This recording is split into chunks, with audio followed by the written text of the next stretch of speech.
Hello बच्चों, स्वागत है आपके अपने YouTube channel success life point में। आज हम लोग त्रिकोणमिति का मान सारणी का टॉपिक लेकर आए हैं और आज हम लोग सीखेंगे कि त्रिकोणमिति मान सारणी में होता क्या है। तो चलिए बिना देर किए हुए हम स्टार्ट करते हैं। त्रिकोणमितीय मान सारणी, त्रिकोणमितीय मान सारणी। सबसे पहला तो हमें आपको बताते हैं कि त्रिकोणमितीय मान सारणी बनाते कैसे हैं। त्रिकोणमितीय मान सारणी अगर हम लोग बना लेंगे तो उसको ज्यामितीय रूप में कैसे सिद्ध करते हैं ये चीज बताएंगे कि त्रिकोणमितीय मान सारणी आता कहां से है। केवल अभी सारणी याद करने का तरीका और इसमें जो है आपको हम एक चीज बताएंगे कि बनाते कैसे हैं। तो देखिए, इसमें आपको 0 डिग्री, 30 डिग्री, 45 डिग्री, 60 डिग्री और 90 डिग्री का मान बेसिकली जो है आपको याद करना पड़ेगा। तो यहाँ साइन थीटा का मान देखिए, यहाँ आप लिखिए 0, 1, 2, 3, 4 और क्या कीजिए कि सभी में आप 4 से भाग कर दीजिए।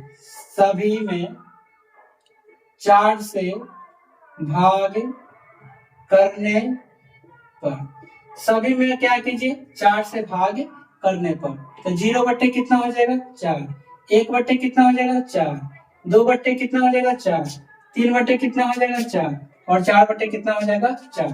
अब 0 बट्टे 4 करेंगे तो 0 आएगा, 1 बट्टे 4 करेंगे 1 बट्टे 4 आएगा, 2 बट्टे 4 करेंगे तो कट के कितना आएगा 1 बट्टे 2 और ये कितना आएगा 3 बट्टे 4 और ये काट के कितना 1। अब क्या करेंगे कि सबको वर्गमूल करेंगे, सभी को क्या कर देंगे वर्गमूल, सभी को वर्गमूल करने पर, सभी को क्या करेंगे वर्गमूल करने पर। अब देखिए, जब रूट का 0 का वर्गमूल करेंगे, 1 बट्टे 4 का वर्गमूल करेंगे, 1 बट्टे 2 का वर्गमूल करेंगे, 3 बट्टे 4 का वर्गमूल करेंगे, 1 का वर्गमूल करेंगे, तो 0 का वर्गमूल 0, 1 बट्टे 2 आएगा इसका और इसका 2 तो बाहर नहीं निकलेगा, रूट में रहेगा, 3 भी रूट में रहेगा और 4 में से 2 बाहर निकल जाएगा और ये 1 हो जाएगा। तो ये जो मान आया साइन थीटा का मान आया, साइन 0 का मान कितना आ गया 0, साइन 30 डिग्री का मान कितना आ गया 1/2, साइन 45 डिग्री का मान कितना 1/2 और साइन 60 का मान 3/2 और साइन 90 का मान 1। तो ये आपको क्या बताए, तो ये आपको मान लिखने का तरीका बताए कि मान हम लोग लिखते कैसे, सारणी बनाएंगे कैसे। तो यहाँ साइन थीटा तो लिख लिए, लेकिन अभी हमको 5 को त्रिकोणमितीय मान और लिखना है, यानी cos थीटा को लिखना होगा। तो क्या करेंगे cos थीटा को कि इधर से लिख देंगे। cos थीटा का मान जो होता है साइन 90 के मान के बराबर होता है, cos 60 डिग्री के मान, साइन cos 30 डिग्री के मान जो होता है साइन 60 के मान के बराबर होता है और साइन 45 cos 45 के मान बराबर होता है, साइन 30 के मान cos 60 के मान के बराबर होता है और इसका मान क्या आएगा 0। अब tan थीटा का मान कैसे निकालेंगे, तो tan थीटा का मान क्या निकालते हैं, आपको उस दिन बताए थे पिछले वीडियो में कि tan थीटा बराबर क्या होता है, तो sin थीटा बटा cos थीटा। तो यहाँ से tan थीटा sin में cos से भाग करेंगे यानी 0/1 करेंगे तो क्या आएगा, तो 0 आएगा, इसका मान 0 हो जाएगा और इसको भाग करेंगे तो 2 से 2 कटेगा तो 1 बाई क्या आएगा √3 और ये तो काट के कितना आ जाएगा 1 और इसको काटेंगे तो 2 से 2 कट जाएगा तो क्या बचेगा √3 और यहाँ 1/0 करेंगे तो क्या आएगा अपरिभाषित, क्या आएगा अपरिभाषित। इसको हम लोग पढ़ते हैं अपरिभाषित, अपरिभाषित पढ़ेंगे, ठीक है। और जैसे हम लोगों ने यहाँ पर साइन cos tan का आप निकालिए तो cosec का तो निकालना आसान है, आपको बताए थे कि साइन का उल्टा होता है cosec। तो साइन 0 का मान कितना है तो 0, इसके बटा में कुछ नहीं तो 1 और जब इसका उल्टा 1/0 करेंगे तो क्या देगा अपरिभाषित देगा। 1/2 का उल्टा क्या आएगा तो 2 आएगा, इसका उल्टा क्या आएगा तो √2 आएगा, इसका उल्टा क्या आएगा तो 2/√3 और 1 का उल्टा क्या 1।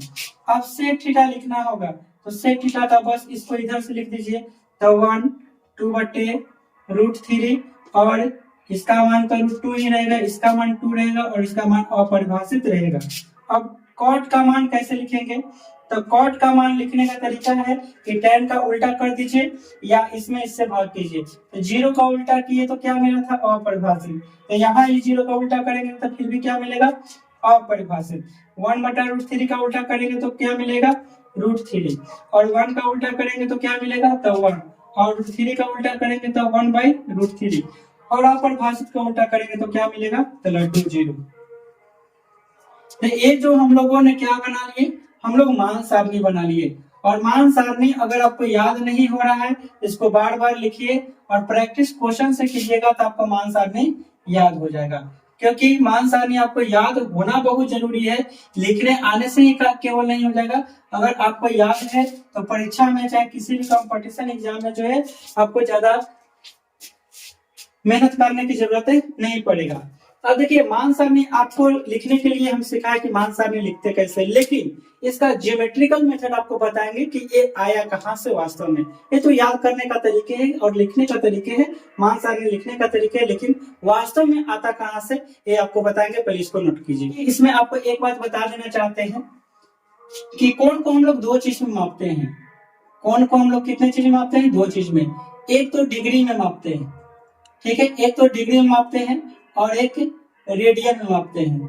और रेडियन में कैसे मापते हैं, तो डिग्री में ए हो गया 0 डिग्री, 30 डिग्री, 45 डिग्री, 60 डिग्री और 90 डिग्री। इसको रेडियन में हम लोग पाई का मान जानते हैं ना कि 22/7 होता है, लेकिन ट्रिग्नोमेट्री में पाई का मान 180 होता है। क्या होता है, 180। और एक रेडियन बराबर जो होता है, एक रेडियन बराबर जो होता है पाई/180 होता है। एक रेडियन बराबर कितना होता है, पाई/180। और एक डिग्री बराबर क्या होता है, तो 180/पाई।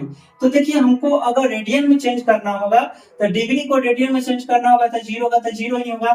और 30 डिग्री का जब हम लोग चेक करेंगे, 30 डिग्री को जब चेंज करेंगे तो 30 से क्या करेंगे, हमको रेडियन में चेंज करना है, तो रेडियन में चेंज करने के लिए क्या करेंगे, डिग्री से रेडियन में चेंज करने के लिए पाई/180 से गुना करेंगे, पाई/180 से गुना करेंगे, ठीक है। तो पाई/180 से अगर गुना करेंगे तो यहाँ कितना हो जाएगा, 30 गुने पाई/180 यानी कितना हो जाएगा, 3 × 18 पाई/6 यानी 30 डिग्री को हम लोग क्या लिख सकते हैं, तो पाई/6 भी लिख सकते हैं। और 45 डिग्री को क्या लिख सकते हैं, तो 45 गुना पाई/180 तो कितना हो जाएगा, 4 बार में कटेगा यानी पाई/4। तो इसको हम लोग क्या लिख सकते हैं, पाई/4। उसी प्रकार से इसको जब तोड़ेंगे तो पाई कितना निकलेगा, 3। और इसको करेंगे तो क्या निकलेगा, पाई/2। तो इसको हम लोग रेडियन में मानेंगे। और एक बात हमेशा याद रखिएगा कि ट्रिगोनोमेट्री में जब पाई आपको दिखाई दे दे तो उसका मान हम लोग क्या मानेंगे, 22/7। कब, जब डिग्री से रेडियन में चेंज करना होगा तो पाई का मान 180 मान के चलेंगे, लेकिन जब वही रेडियन में देगा और रेडियन से अगर डिग्री में चेंज करना होगा तो पाई का मान 22/7 ही रह जाता है। चलिए इसमें एक और चीज हम दिखाते हैं आपको।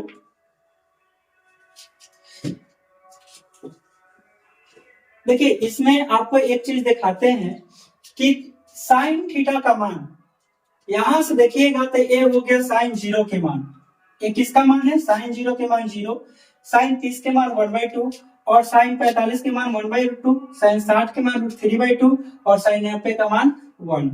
तो यहाँ 0 डिग्री का मान 0 था और 30 डिग्री मतलब थीटा 0 से 30 बढ़ गया, तो इसके मान भी 0 से क्या हो गया, बढ़ गया।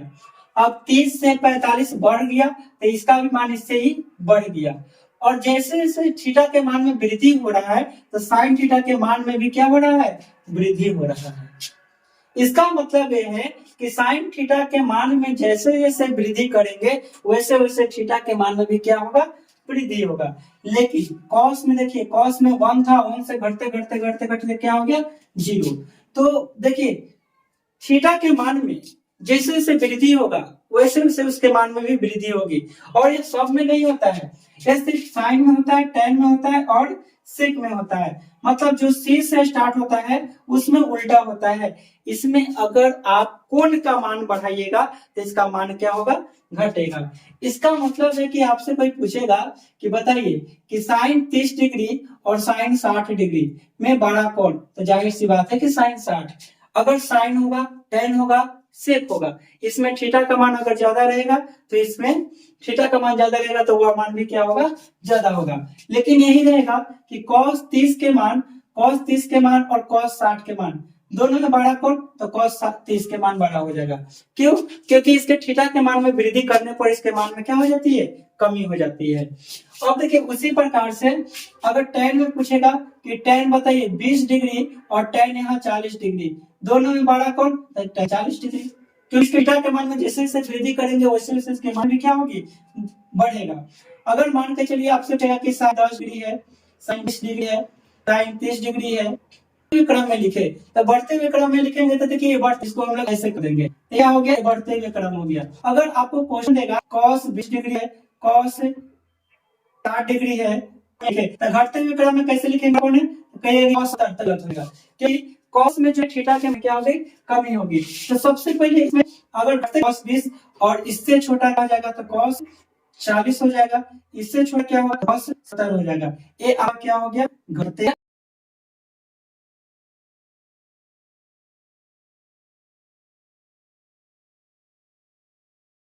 को क्वेश्चन देते हैं बनाने के लिए कि आपसे पूछेगा क्या कि अगर मान के चलिए कि साइन 30 डिग्री है, साइन 10 डिग्री है, साइन 20 डिग्री है और साइन 50 डिग्री है, और इसको कहेगा कि बढ़ते क्रम में लिखे, किस रूप में, बढ़ते क्रम में। तो बढ़ते क्रम में हम लोग कैसे लिखते हैं, सबसे पहले छोटा, उसके बाद धीरे धीरे बढ़ाते हैं। 30 साइन 30 साइन 10 साइन 20 और साइन 50 में सबसे पहले छोटा क्या है, तो साइन क्या है, 10 है। इससे बड़ा साइन कितना है, 20 है। इससे बड़ा क्या है, साइन 30 है। इससे बड़ा क्या है, साइन 50 है। मतलब आप लोग समझ गए होंगे कि अगर साइन थीटा रहेगा, tan थीटा रहेगा और sec थीटा रहेगा, इसके थीटा के मान में जैसे जैसे हम वृद्धि करेंगे उसके मानों में भी क्या होगी, वृद्धि होगी। मतलब जो c से स्टार्ट होगा, जो c से स्टार्ट होगा उसका मान जितना ज्यादा रहेगा, समझिए कि उसका वैल्यू उतना ही मान, उसका थीटा का मान जितना ज्यादा रहेगा उसका मान उतना ही कम रहेगा। जैसे आपसे क्वेश्चन पूछ देगा कि बताइए कि साइन 40 डिग्री और साइन 50 डिग्री में बड़ा कौन, तो साइन 50 डिग्री। cos 50 डिग्री और cos 40 डिग्री में बड़ा कौन, तो cos 40 डिग्री। क्योंकि 50 और 40 में बड़ा कौन है, बड़ा कौन मान देगा, तो जो छोटा होगा वही मान देगा। कैसे, सो देखिए साइन 30 डिग्री और साइन 60 डिग्री में बड़ा कौन, तो कहिएगा कि साइन 30 डिग्री। क्यों, क्योंकि साइन 30 का मान कितना है, तो √3/2 है, और सॉरी यहाँ cos 60 नहीं, यहाँ cos 60 लिखेंगे, साइन 60 लिखा गया था। और cos 60 का मान कितना होता है, तो 1/2। जब इसको हम लोग देखेंगे तो 1.732/2 करेंगे तो, और इसको 0.5 आएगा, डेसिमल में तोड़ेंगे तो, और इसको जब तोड़ेंगे तो 0. क्या आएगा, 8। तब बड़ा कौन हुआ, 0.5 या 0.8, तो कहेंगे कि सर 0.8। तो यहाँ पर आप देखो मेरा हुआ कि दो चीज स्टार्ट है, वो थीटा के मान में जैसे वृद्धि कर रहे हैं वैसे उसके मान में क्या है, कम आ रही है। लेकिन साइन 10 और उसके थीटा के मान में जैसे वृद्धि कर रहे हैं उसके मानों में भी क्या हो रही है, वृद्धि हो रही है। चलिए तो ये चीज आपको समझ आ होगा, तो आगे हम लोग कुछ सीखते हैं।